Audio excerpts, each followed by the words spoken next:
At venues across the city of San Francisco, customers are pulling out their vaccination cards. The city now requires customers at places like restaurants, clubs, theaters, and gyms to either provide vaccination proof or be denied indoor access. On July 29th, the San Francisco Bar Owner Alliance recommended its members require proof of vaccination or a negative COVID test before coming inside.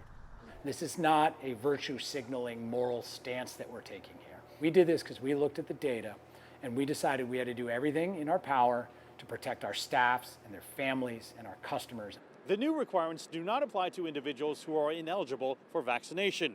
That includes children under the age of 12.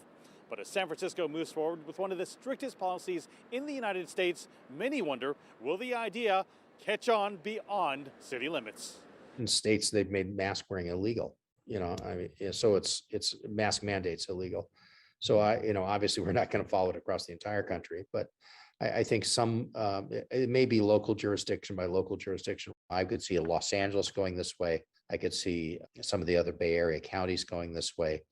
It's just to the extent that that these kinds of establishments are niduses of infection, of transmission, then we'd like to keep the unvaccinated out and have the clientele largely be vaccinated. We don't want to anger great customers, and we want our employees to be comfortable asking for these vaccine cards. And it was a sit down and one-on-ones with everybody and kind of going over scenarios.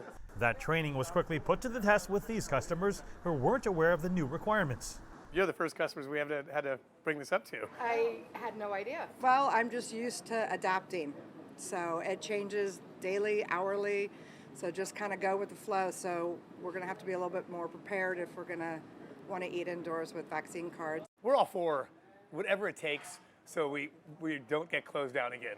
The requirement also extends to employees. But city officials say to preserve jobs and give time for them to comply, proof of vaccination requirements for staff goes into effect October 13th.